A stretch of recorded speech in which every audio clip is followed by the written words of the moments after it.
হুগলিবাসীর কাছে একটা ইমোশনের জায়গা। আর তারপরে যদি আসে মাহেশের রথ, এটি হুগলি তথা গোটা পশ্চিমবঙ্গের মধ্যে সবথেকে বৃহত্তম রথযাত্রা। আর এই রথযাত্রা এবারে পদার্পণ করলো 628তম বর্ষে। গোটা 1 মাস ব্যাপী চলতে থাকে এই রথযাত্রার মেলা। নবকলেবর উপলক্ষে বলরাম, জগন্নাথ এবং সুভদ্রা সেজে উঠেছে নতুন রূপে। আজ মেলা 7ম দিনে পদার্পণ করলো, আর আজকের দিনে আমরা এক্সপ্লোর করব এই মাহেশের রথযাত্রার মেলাটি এবং আপনাদের সাথে শেয়ার করব মেলার কিছু ছোট ছোট clip. By the way, welcome back to my channel Deepika and Dodo style. চ্যানেলে নতুন হলে অবশ্যই ভিডিওটি শেষ অবধি দেখবেন এবং চ্যানেলটাকে সাবস্ক্রাইব করে রাখবেন এরকম নিত্য নতুন ভিডিওর সাথে থাকবার জন্য। রথ যেহেতু এখন মাসির বাড়িতে আছে, তাই আমরা রথকে পিছনে ফেলে চলে গেলাম মেলার উদ্দেশ্যে। তো আমরা এসে গেছি, এটা হচ্ছে জগন্নাথ মন্দিরের সামনের এই গেটটা। বাইরের দিকেই প্রচুর মেলা বসেছে, ছোটোখাটো অনেক দোকান বসেছে। খাবারের স্টলগুলো মেনলি মেলার বাইরেই রাস্তার ধারে হয়ে থাকে। আর এটা হচ্ছে এন্ট্রি গেট, এখান দিয়ে এবার আমরা মেলার ভিতরে প্রবেশ করব। ঢুকেই প্রথমে চোখে পড়লো কিছু মনোহারীর দোকান এবং তারপরে রয়েছে একটা ম্যাজিকের দোকান, মানে ম্যাজিকের জিনিসপত্র এখানে বিক্রি হয়ে থাকে। প্রতি বছরই এই দোকানটা দেখে থাকি। আর থাকে তার অপোজিটে একটি আচারের দোকান। তো এবারে দেখলাম এটা একটু চেঞ্জ হয়েছে জায়গাটা। তো এইভাবেই মেলাটাকে আমরা এক্সপ্লোর করছি, আর আপনারা সাথে থাকুন।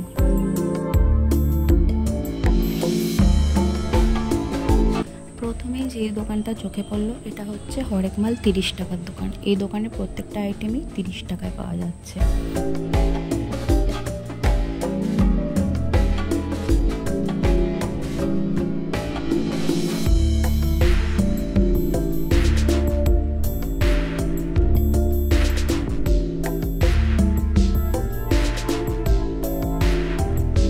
এখানে রয়েছে কিছু ভ্যারাইটিস অফ কানের নেকলেস, চোকার এইসবের কালেকশন। কিছু কুন্দান সেটও রয়েছে। মেনলি এখানে 100 টাকা থেকেই জিনিসগুলোর দাম শুরু।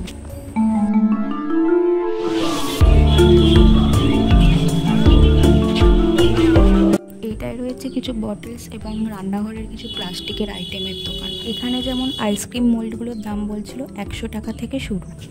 এরপর রয়েছে বাচ্চাদের কিছু খেলনার দোকান।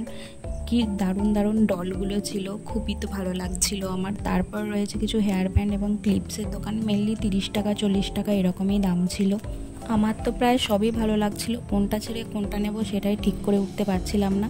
তারপর চলে এসেছে মেন জিনিস, মানে যেটা আমার আকর্ষণের জিনিস, সেটা এই যে ক্রকারির দোকানগুলো। এখানে দেখলে যে আমি নিজেকে সামলে উঠতে পারি না, মনে হয় যেন আমি সবই নিয়ে নেব। তারপরে দেখলাম একটা দোকান, এখানে ওই নাম লেখা চাবির রিং এগুলো বিক্রি হচ্ছিল। তারপর হচ্ছে লেডিসদের সব থেকে বেশি আকর্ষণের জিনিস হচ্ছে ব্যাঙ্গেলস, অর্থাৎ চুড়ির দোকান। এখানে সমস্ত রকমারি চুড়ি এখানে পাওয়া যাচ্ছিল, মানে সবই প্রায় ভালো লাগবে। সবার টেস্ট অনুযায়ী চুড়ি এখানে সবাই পেয়ে যাবে। আর এই চুড়ির দোকানটা বেশ বড়।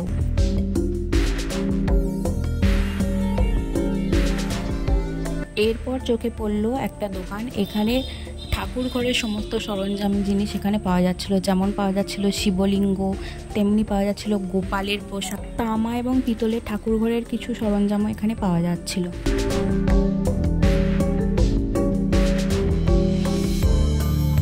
এরপর যেখানে এলাম মনে হলো যেন স্বর্গে পৌঁছে গেছি।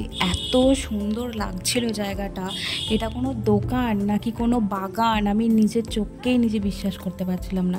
যারা নিজেদের বাড়ির ইন্টেরিয়র ডেকোরেশনকে সুন্দরভাবে ফুটিয়ে তুলতে চান, তাদের জন্য আইডিয়াল জায়গা বলবো এই দোকানটা। এরপর দেখলাম একটি 100 টাকার ব্যাগের দোকান। এর মধ্যে ছোট থেকে বড় সকলেরই নিত্য প্রয়োজনীয় নানান রকমের ব্যাগ রয়েছে।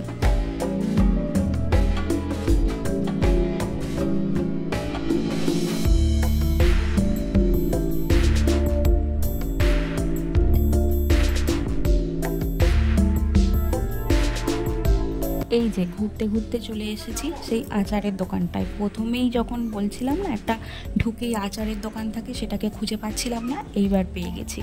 এই সেই আচারের এবং চকলেটসের দোকান।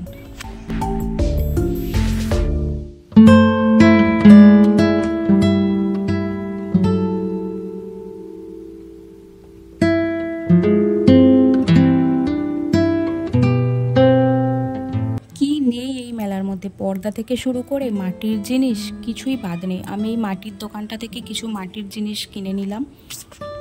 তারপরে হঠাৎ যেন কোথা থেকে ঝোড়ো হাওয়া এসে সব কিছু ওলটপালট করে দিল।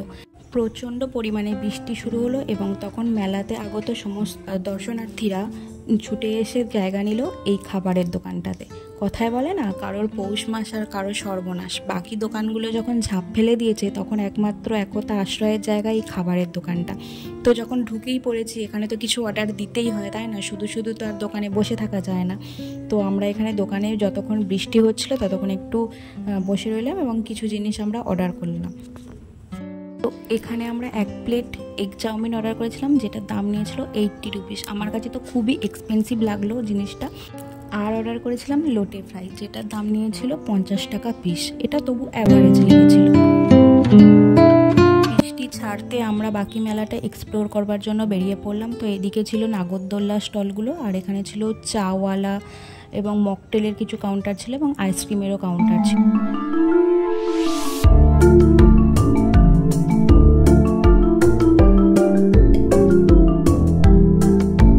আর এই বড় নাগরদোল্লাটা, যেটা না চাপলে আমার মেলাটা প্রায় অসম্পূর্ণই থেকে যায়, আজকে সেটা চাপাই হলো না শুধুমাত্র বৃষ্টির কারণে।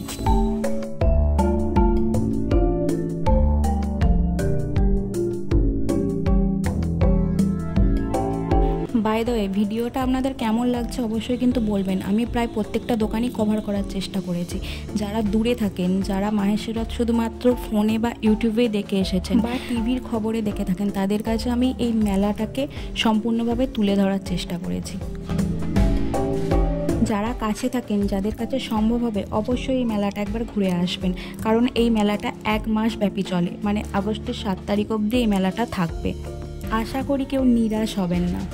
তো আজকে ভিডিওটা এখানেই শেষ করলাম। এরপর আমি বাড়ির পথে রওনা দেব। রাত প্রায় অনেকটাই হলো।